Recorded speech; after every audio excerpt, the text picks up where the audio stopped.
ધોરણ 10 maths chapter 4 દ્વિઘાત સમીકરણ ચાલી રહ્યું છે। તમને આપેલા દાખલાઓમાંથી તમે કે એવા સવાલ પૂછ્યા કે સર થોડા રૂટ વાળા જે અવયવીકરણમાં જે દાખલાઓ આવે છે √5 આ √2 એવા એક બે એક્સ્ટ્રા દાખલા કરાવો। તો તમારી વાતને ધ્યાનમાં રાખીને હવે હું એવા બે દાખલાઓ અત્યારે લઉં છું। ચલો અહીંયા ધ્યાન આપીશું કે આપણી જોડે શું છે તો 4√5 minus 25 x² minus 4√5x minus 25 કોના ભાગ પાડવાના છે બાદબાકીની રીતે 25 ના ભાગ પાડવાના છે અને 4√5 લાવવાના છે। ટૂંકમાં 25 ના ભાગ પાડવાના હોય તો આપણે અહીંયા 25 લખીએ છીએ અને 25 ના સામાન્ય અવયવ તો 5 અને 5 જ છે। ઓકે પણ આપણે તો રૂટમાં લાવવું છે એટલે આનું રૂટ તો કંઈ કરવું જ પડશે। તો આની જગ્યાએ આપણે √5 વિચારીએ અને આની જગ્યાએ √5 વિચારીએ। એમાંથી આપણે ત્રણ મિત્રોને જોડે રાખીએ અને એક મિત્રને અલગ રાખીએ।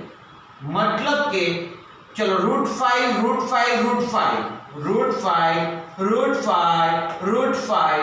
તો કેટલા થશે 5√5 થશે।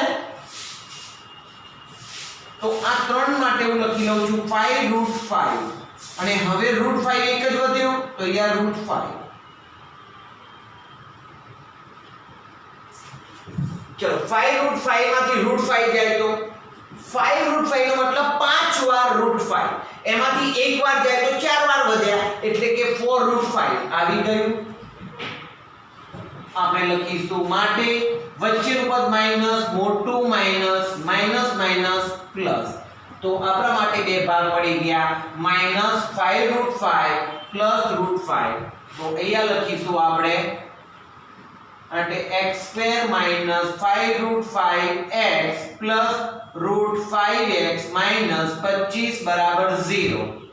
ચલો બે પદમાંથી આપણે કોમન કાઢીએ તો અહીંયા x કોમન નીકળે છે તો x minus 5√5 plus √5 અને 25 માંથી કેટલા કોમન નીકળે √5 તો √5 છે પણ 25 એટલે આપણે પાયો 25 કરીએ છીએ અને આનો મીનિંગ કરીએ છીએ √5 આ પાછળનું મીનિંગ કરીએ √5 હવે બંનેમાંથી √5 કોમન નીકળી જાય છે તો √5 કોમન કાઢ્યા √5x હતા √5 નીકળી ગયા એટલે અહીંયા આપણા માટે x વધે માઈનસ 25 માંથી √5 નીકળ્યા છે આ 25 છે ભાઈ આ 25 તો એના આપણે આ ભાગ પાડ્યા તો આ 25 છે એમાંથી √5 નીકળી ગયા તો કેટલા વધ્યા √5 यानी कि √5 એટલે આપણે કેટલા કહીએ છીએ 5 √5 ગુણ્યા √5 તો 5 થઈ જાય અને √5 અને 5√5 બરાબર 0। દોસ્તો દાખલા અઘરા છે મહેનત કરવી પડશે બધું સરળ મળશે નહીં। હા આ દાખલા ચોપડીમાં નથી તો બી આપણે બધા જ કરવાના છે। x minus root બંનેમાં આવી ગયું બે આ common x minus 5√5 x minus 5√5 તો અહીંયા લખાઈ ગયા x minus 5√5 અહીંયા x plus √5 બરાબર 0 માટે x minus 5√5 બરાબર 0 અથવા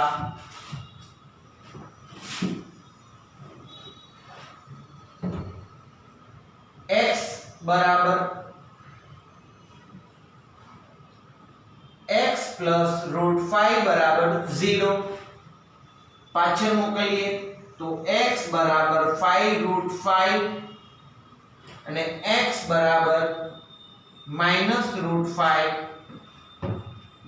આમ દ્વિઘાત સમીકરણના ઉકેલ બીજ પણ કહેવાય બીજ ઉકેલ 5√5 અને -√5 છે।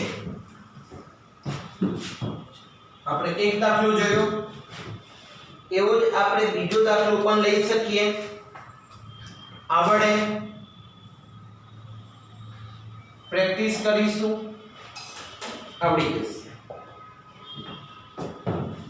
ચલો ટી કરીએ કોણ છે 20 20√2 અને હજુ આગળ √2 છે એટલે ગુણાકારમાં લેવા પડે તો 20√2 ગુણ્યા √2 સોરી √2 સમજો દોસ્તો 20√2 ગુણ્યા √2 મને કહેશો √2 એટલે કેટલા થવાના 2 થવાના અને આગળના 20 તો છે તો કેટલા થવાના 40 એટલે આની વેલ્યુ કેટલી છે 40 છે કેવી રીતના સર √2 એટલે 2 અને આગળના 20 એટલે 20 દુ 40 ઓકે 40 ના ભાગ પાડો બાદબાકી માઈનસ છે એટલે બાદબાકી 3 લાવો 40 ના ભાગ પાડી બાદબાકી 3 8 × 40 વચ્ચેનું પદ માઈનસ મોટું માઈનસ માઈનસ માઈનસ પ્લસ નિયમ અનુસાર વચ્ચેનું ચિહ્ન આપણે મોટા ને આપીએ છીએ બે ચિહ્નો ભેગા કરી નાના ને આપીએ છીએ થઈ ગયું એ માટેનું ચિહ્ન આવશે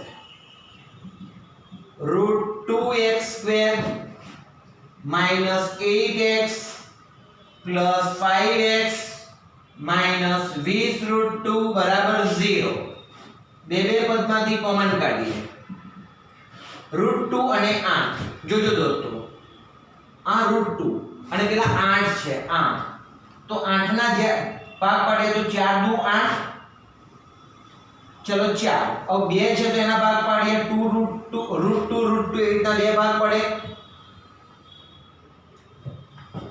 હવે આ √2 અને આ √2 કોમન નીકળી ગયા √2 કોમન નીકળી ગયા અને x તો x² માં એક x વધ્યો માઈનસ 8 આ જે 8 હતા ભાઈ 8 માંથી √2 નીકળી ગયા તો હવે શું વધ્યું છે 4√2 तो 4√2 प्लस चलो 5 છે અને 20√2 છે તો 5 5 એકા 5 ને 5 ચોક 20 કૌંસમાં 5 નીકળી ગયા એટલે x 5 ચોક 20 એટલે 4 બરાબર 0 અને જો દોસ્ત બે કૌંસ સરખા આવી જ ગયા ના આવતા તો એ લાવવાના મારી મચડી પ્રયત્ન યોગ્ય રીતે કરવાનો ના એનો મતલબ એવો કે આપણે ક્યાંક ભૂલ છે સરખા આવી ગયા કૌંસ લખી લઈએ પહેલા બોલો x - 4√2 √2x + 5 બરાબર 0 અલગ અલગ પાડીએ x - 4√2 બરાબર 0 અથવા √2x + 5 બરાબર 0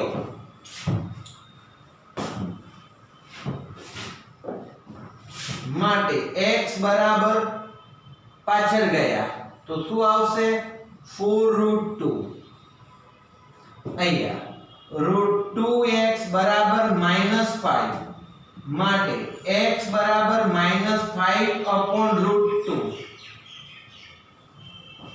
આ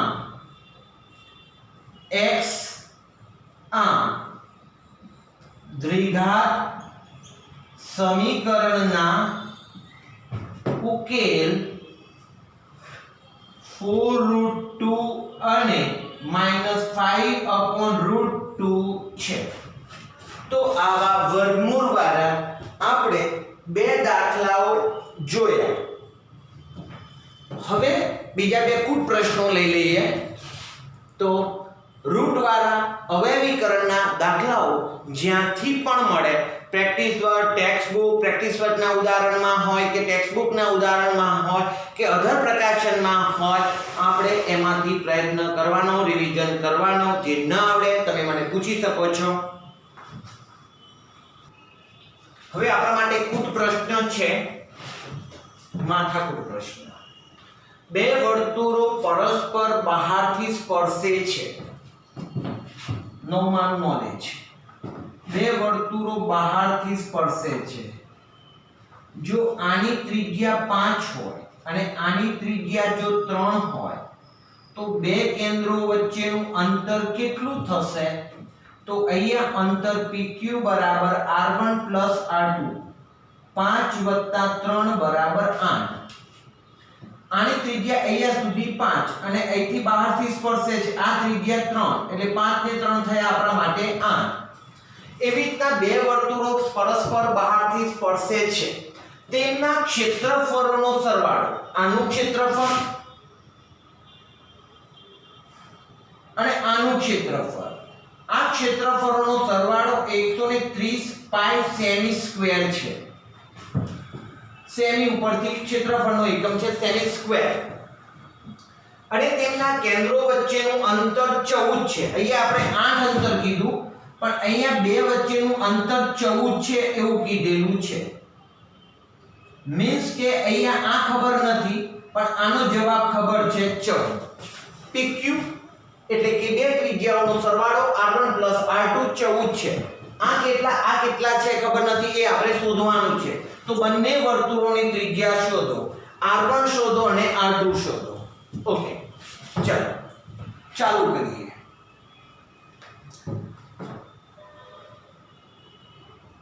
પહેલી તો વાત કે બે વર્તુળોના કેન્દ્રો વચ્ચેનું અંતર કેટલું છે 14. તો બે વર્તુળો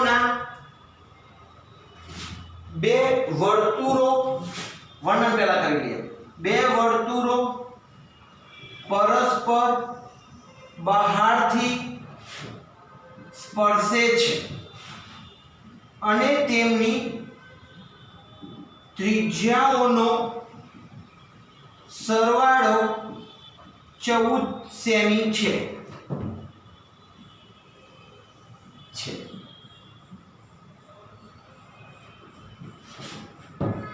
હવે ધારો કે પ્રથમ વર્તુળની ત્રિજ્યા પહેલા વર્તુળની ત્રિજ્યા તો પ્રથમ શબ્દ જે વાપરીએ પહેલા વર્તુળની ત્રિજ્યા બરાબર x સેમી. બેનો સરવાળો કેટલો છે 14 એટલે હું એમ કહું પહેલા વર્તુળની ત્રિજ્યા વત્તા બીજા વર્તુળની ત્રિજ્યા બરાબર 14. પહેલા વર્તુળની ત્રિજ્યા વત્તા બીજા વર્તુળની ત્રિજ્યા 14 છે. હું આને x ધારી લઉં તો સૂત્ર શું બનશે x વત્તા બીજા વર્તુળની ત્રિજ્યા બરાબર 14. x પાછળ જશે તો બીજા વર્તુળની ત્રિજ્યા કેટલી થશે 14 x થશે. ટૂંકમાં મારે કહેવું છે કે બે વર્તુળોની ત્રિજ્યાઓનો સરવાળો અહીંથી અહીંયા 14 છે. હું જો આને x ધારું તો આ જે છે 14 માંથી x ઘટી જાય એટલું થશે. આખું 14 એમાં હું આને x ધારી લઉં આટલો ભાગ x તો બાકીનો ભાગ કેટલો રહ્યો 14 માં એટલો ઘટી ગયો 14 x.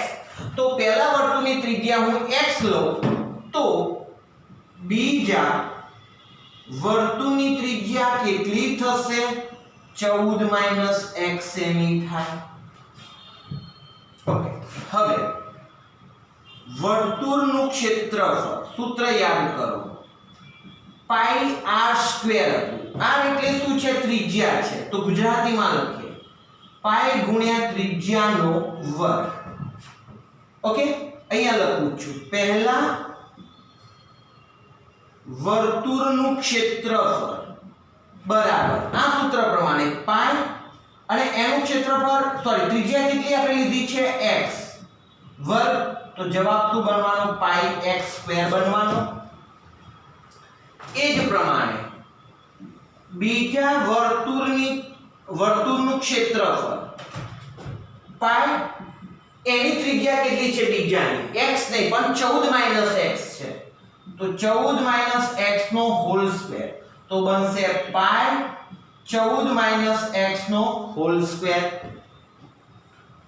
હવે બંનેના ક્ષેત્રફળનો સરવાળો 130 પાઈ છે એટલે આ ક્ષેત્રફળ વત્તા આ ક્ષેત્રફળ બરાબર 130 પાઈ. અહીંયા લખાશે બંને વર્તુળોના ક્ષેત્રફળોનો સરવાળો બરાબર 130 પાઈ સેમી સ્ક્વેર માટે ચલો પહેલા માટે પાઈ x સ્ક્વેર વત્તા બીજા માટે પાઈ 14 માઈનસ x નો હોલ સ્ક્વેર બરાબર 130 પાઈ. આમાંથી પાઈ કોમન નીકળશે? હા સર, પાઈ કોમન નીકળશે. પાઈ કોમન કાઢ્યા તો x square plus 14 minus x નો હોલ સ્ક્વેર બરાબર 130 પાઈ. હવે બંનેમાંથી પાઈ, અહીંયા પાઈ છે, પેલી બાજુ પાઈ ભાગાકારમાં લઈ જાઓ તો પાઈ પાઈ મારા ઉડી જશે. તો મારા માટે બનશે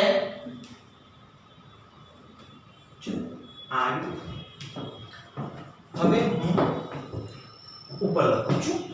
ચલો પાઈ ભાગાકારમાં લઈ જાઓ તો પાઈ પાઈ મારા ઉડી જશે. તો હવે શું વધશે મારી જોડે x² પ્લસ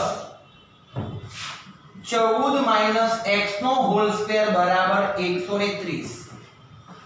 ટૂંકમાં મેં શું કર્યું સર, આ પાઈ હતા એ પાઈને હું 130 પાઈના છેદમાં લઈ ગયો તો મારા પાઈ પાઈ ઉડી ગયા છે.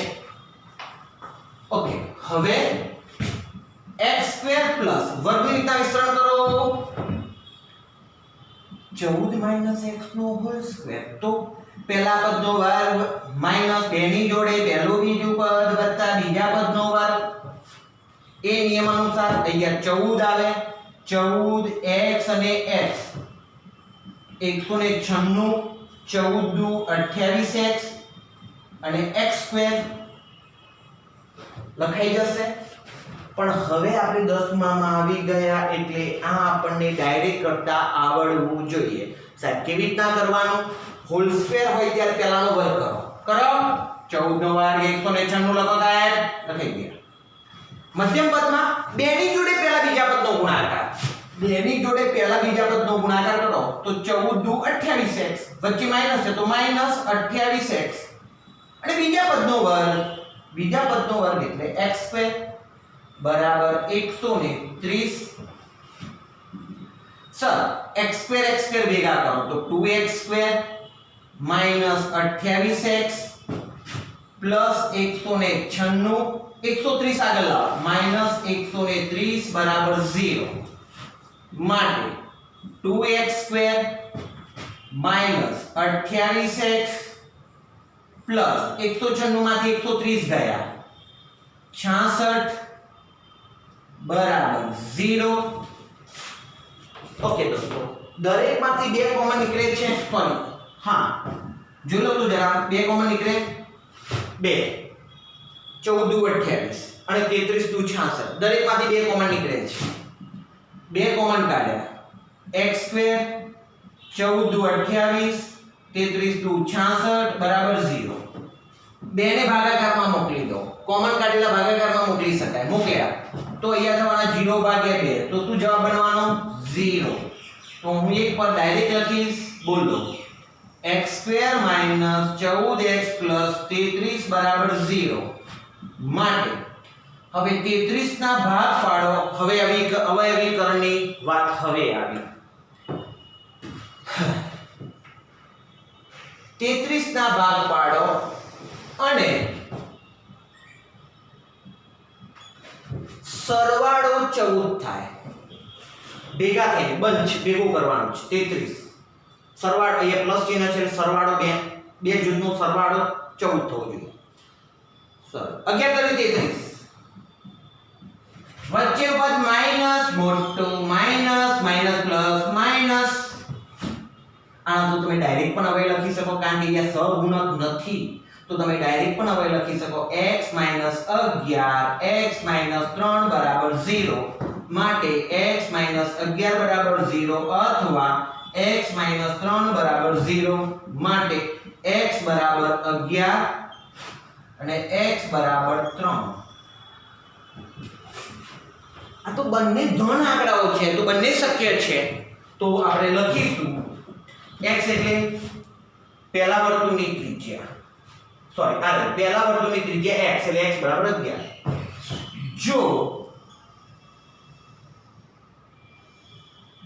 જો x બરાબર 11 હોય તો ડેશ x એટલે અહીંયા મૂકીશું 11 હોય તો પહેલા વર્તુળની ત્રિજ્યા બરાબર x, પહેલા વર્તુળની ત્રિજ્યા x બરાબર 11 સેમી અને બીજા વર્તુળની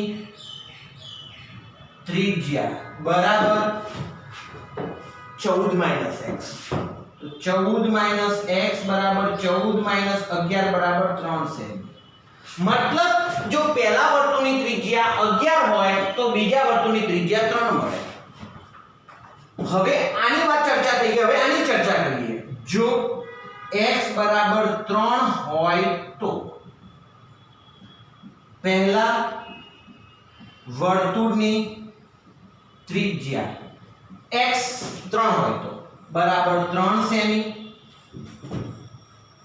અને બીજા વર્તુળની ત્રિજ્યા બરાબર 14 x 14 3 બરાબર 11 સેમી. મતલબ શું થયો સર કે જો પહેલા વર્તુળની ત્રિજ્યા 11 હોય તો બીજાની 3 મળે. હવે ઉલટું, જો પહેલાની ત્રિજ્યા 3 હોય તો બીજાની ત્રિજ્યા 11 મળે. એટલે 11 ને 3 14, બે વચ્ચેનું અંતર 14 પહેલાથી કીધેલું હતું તમને, કેન્દ્રો વચ્ચેનું અંતર 14. હવે ઉલટું, જો પહેલાની 3 તો બીજાની 11, તો 3 + 11 એટલે 14 થઈ ગયા. આ બે વર્તુળોને ત્રિજ્યાઓ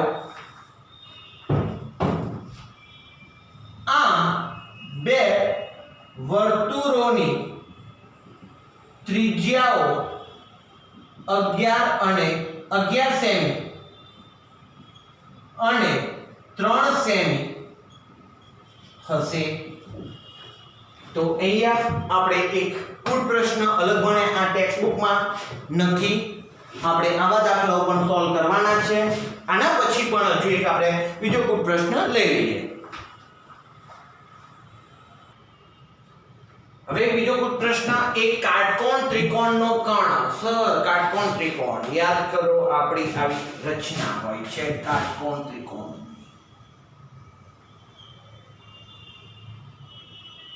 આપણે અહીંયા જ રફકામ કરીશું. એક કાટકોણ ત્રિકોણનો કર્ણ, આને કર્ણ કહેવાય ભાઈ. કયો? મહાભારત વાળો કર્ણ, તીર ચલાવે ને કર્ણ. અને કર્ણ સૌથી મોટો હતો ભાઈ, યાદ કરો. મહાભારતમાં 5 પાંડવો એના કરતા પણ મોટો કર્ણ હતો, યુધિષ્ઠિર કરતા પણ મોટો કર્ણ હતો. અને અહીંયા કાટકોણ ત્રિકોણમાં કર્ણની લંબાઈ હંમેશા બધા કરતા મોટી જ હોય. ઓકે, આને આપણે પાયો કહીએ છીએ અને આને આપણે વેધ કહીએ છીએ. અને આનું એક સૂત્ર હતું, 1/2 પાયો ગુણ્યા વેધ, ક્ષેત્રફળનું એક સૂત્ર હતું, એ પણ આપણે યાદ રાખવાનું હોય છે. અચ્છા, હવે આ દાખલામાં બીજી પેલી બાબત કહી દઉં. કાટકોણ ત્રિકોણ હોય ત્યારે પાયથાગોરસ આવતો તો યાદ કરો. પાયથાગોરસનો પ્રમેય. સાહેબ અમે તો ભૂલી ગયા, કઈ વાંધો નહીં, હું યાદ કરાવું છું. જો આપણી જોડે કાટકોણ ત્રિકોણ હોય તો કર્ણને એકલો પાડો. યાર મહાભારતમાં કર્ણ એકલો પડી ગયો તો પાંડવોથી, હે ને? તો આપણે કર્ણને એકલો પાડીશું. મતલબ કે આ બેને દોસ્તીમાં રાખીશું, કર્ણને એકલો રાખીશું. તો કોણ બે દોસ્તીમાં? AB અને BC. કર્ણ AC અલગ રહેશે, આ બે જોડે થશે, પ્લસ થશે પણ બંને બાજુ વર્ગ થશે. એટલે સૂત્ર બનશે AB² + BC² = AC². તો પાયથાગોરસના સિદ્ધાંત અનુસાર AB² + BC² = AC² થશે.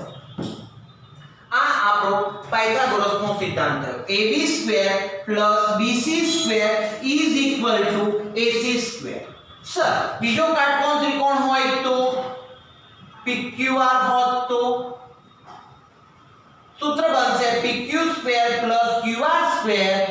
આ બે બાજુઓ ભેગી થશે અને આ કર્ણ એકલો બનશે, માટે સૂત્ર બનશે PQ² + qr² is equal to કર્ણ એકલો pr². તો આપણા માટે પાયથાગોરસનું સૂત્ર બન્યું pq² + qr² is equal to pr². Pythagoras પ્રમેય પ્રમાણે આપણે હવે આગળ ચાલીશું. હવે રકમમાં છે એક કાટકોણ ત્રિકોણનું કર્ણ તે ત્રિકોણની સૌથી નાની બાજુના બમણાથી 6 સેમી વધુ છે. આ સમીકરણ બનાવવું જ મહત્વની બાબત છે. એ આપણે તાતું પતવાનું છે ફટફટ. ચલો આપણે સૌથી નાની બાજુના બમણાથી 6 ગણો છે. 6 વધુ છે. કોણ? કર્ણ વધુ છે. બમણાથી 6 જેટલો વધારે. નાની બાજુ કરતા. કર્ણની ત્રીજી બાજુ 2 સેમી કર્ણ કરતા નાની છે. તો ત્રણેય બાજુના માપ શોધો. પહેલા તો આપણે કામ કરીએ. સૌથી નાની બાજુને x ધારી લઈએ. ધારો કે કાટકોણ ત્રિકોણ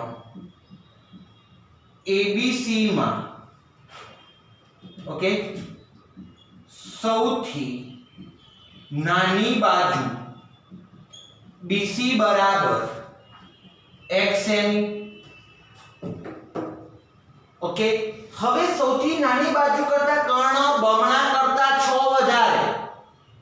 અહીંયા સૌથી નાની બાજુ કરતા કર્ણ બમણાથી 6 સેમી વધુ છે માટે કર્ણ AC બરાબર x ના બમણાથી 6 સેમી એ વધારે છે. સૌથી નાની બાજુ x એના કરતા કર્ણ બમણા કરતા પણ 6 વધારે 2x + 6 સેમી છે. થઈ ગઈ વાત. હવે શું કહે છે? ત્રીજી બાજુ કર્ણથી 2 સેમી ઓછી છે. ચલો આને x ધાર્યા તો આ આપણા માટે કેટલું બન્યું? 2x - 6 બન્યા સોરી +6 બન્યા. હવે આના કરતા ત્રીજી બાજુ 2 સેમી ઓછી છે કર્ણના માપ કરતા. અહીંયા લખાશે ત્રીજી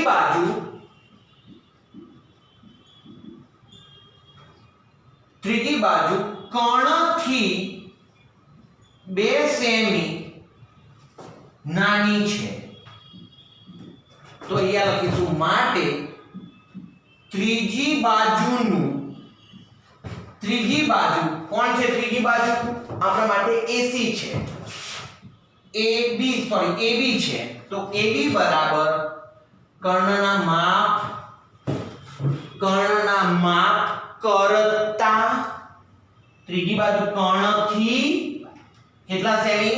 2 સેમી ઓછી છે. તો આ તો કર્ણનું માપ થયું. એના કરતા 2 સેમી ઓછી છે એટલે -2 બરાબર શું થશે? 2x + 4. ફરીથી સૌથી નાની બાજુ x એના કરતા આ બમણા કરતા 6 વધારે એટલે 2x + 6 અને આના કરતા આ 2 સેમી ઓછી તો 2x + 6 નહીં પણ એમાં 2 ઓછી એટલે 2x + 4 આવી ગયું. હવે પાયથાગોરસનો પ્રમેય લઈ લઈએ તો લખાશે કાટકોણ ત્રિકોણ ABC માં પાયથાગોરસના પ્રમેય અનુસાર. આ પ્રમેય આપણે ચેપ્ટર 6 માં 7 માં ભણવાનો આવશે. ચેપ્ટરનું નામ જ છે પાયથાગોરસ પ્રમેય અને સિદ્ધાંત બધા. કાટકોણ ત્રિકોણ આ બાજુનો વર્ગ બરાબર કર્ણનો વર્ગ. ચલો તો અહીંયા સૂત્ર લઈએ તો બોલો AB² + BC² is equal to AB² + BC² is equal to AC². Sir AB ક્યાં છે? સર પેલો પહેલા મળ્યો AB. તો 2x + 4 નો વર્ગ. BC કેટલા છે? x છે. BC x છે. x નો હોલ સ્ક્વેર. AC આ કર્ણ AC 2x + 6 છે. બસ આટલું બનાવી દીધું. અગાઉ આવા આપણા દાખલા ઉકેલ્યા હતા અવયવીકરણ વિસ્તરણ કરતા.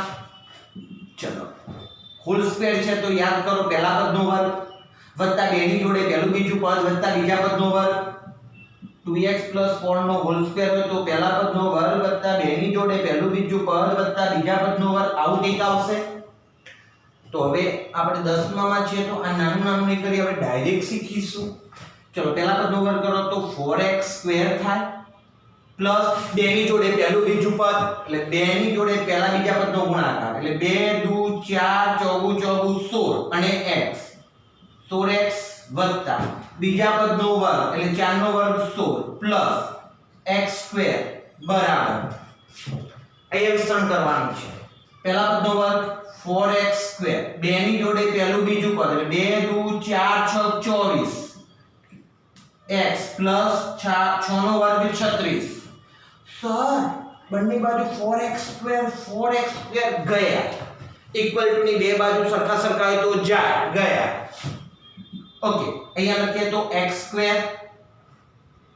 પ્લસ 16x 24 ને આગળ લાવો ભાઈ -24x અહીંયા પ્લસ 16 હતા 36 ને આગળ લાવો -36 ઇઝ ઇક્વલ ટુ 0 થઈ ગયા. હવે આપણે હિસાબ કરી લઈએ. હિસાબમાં x²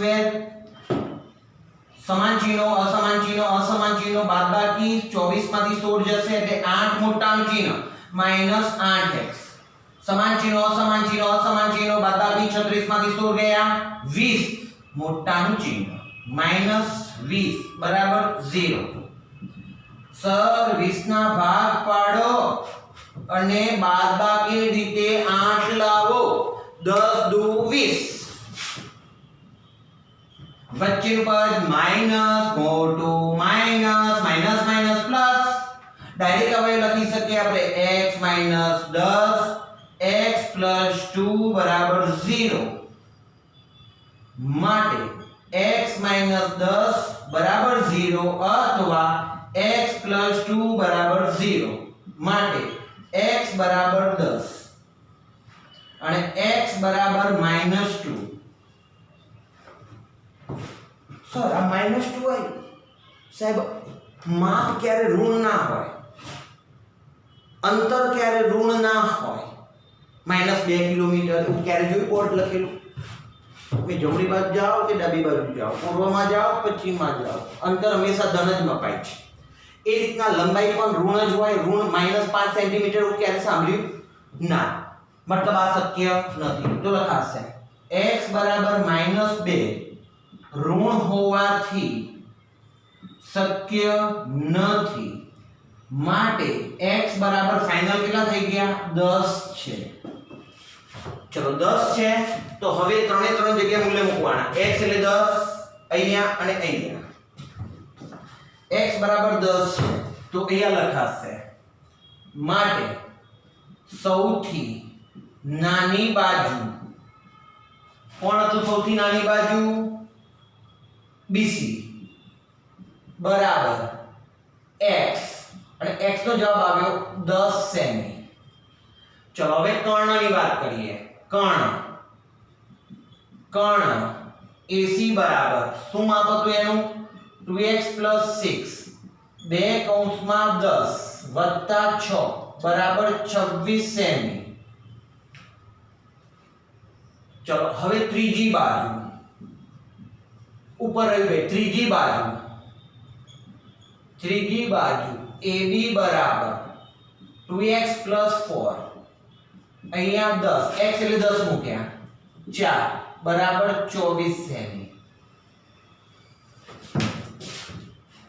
કુટ પ્રશ્ન છે. ચલો આને આપણે ઉકેલવો છે મતલબ તારો મેળવવો છે સમજવું છે તો કેવી રીતના સમજવું.